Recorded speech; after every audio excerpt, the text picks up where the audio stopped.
Just arrived is a horse chestnut tree, a conker tree. The surface roots, the nabari is give or take about 30 centimetres.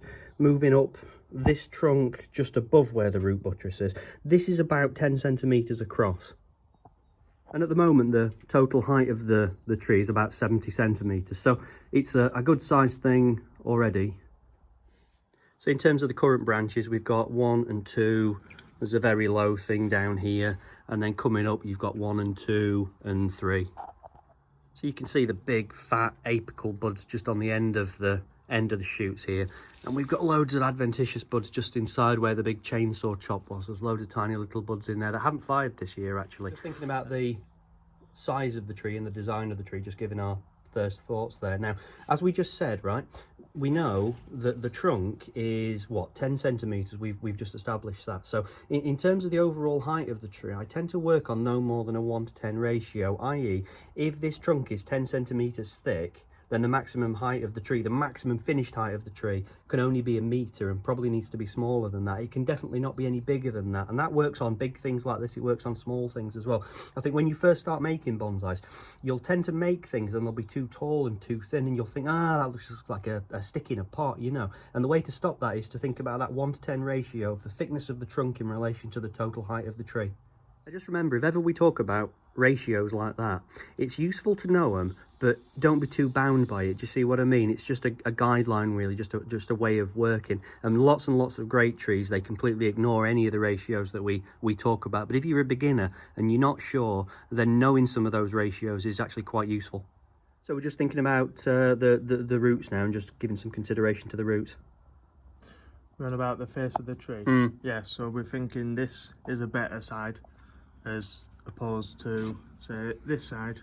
Because of this weird bit that's going on down here. Yeah, looks like this has been buried underground. We can see the roots here and the soil where it were before. Okay. And we just think that that looks a lot better. This looks more natural, doesn't it, as like a mature tree. Yeah. And just to be absolutely clear, it's more narrow from this side, and equally from here, it's more narrow. So this is where the widest viewing angle is of the roots. So the key decision really is whether we try and reduce the overall height down. I think maybe not. Okay. Based on his ratio of his width to height ratio, yeah, for the thickness of trunk, I think we're under it anyway, to be honest. We are. I mean, you could get another, you could get away with another 20 centimeters height overall on top. Do you see what I mean? That's possible. But you do have the option of using these two as your branches and taking everything above there off, in which case if you carve into here and carve down a little bit, do you see what I mean? Almost make a hollow, an U-row here, and then you'd build almost a broom style tree from there. Do you see what I mean? And try and get fictitious buds coming out of there.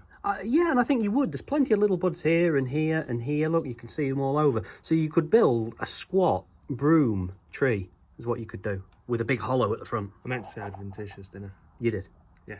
The thing about doing that is this is clearly going to be the front if we do that, in which case the root buttress that we prefer is the one that will be visible. Whereas my other thought was, we've got this here and we've got this and we've got this. Now we've got this really large chainsaw mark just in here, can you see? So what we would do in that circumstance is we'd hollow all this out, and the U-row would run right the way down here and probably back up there, and we'd chisel all the way into here, and make a really profound hollow here, with some detailing just around here. The problem with that though is we've got the ugly root spread on display if we do that, so it's a bit of a quandary on that one. Now if we decided to do this, we've just roughly chalked what we would do. So we'd probably leave a little section up here, carve down into here, round here, sort of down, round there, and just back up again. And then we'd sort of hollow into here a little bit. We'd retain some of that section at the back there, just a touch. And that's how we'd approach it from there.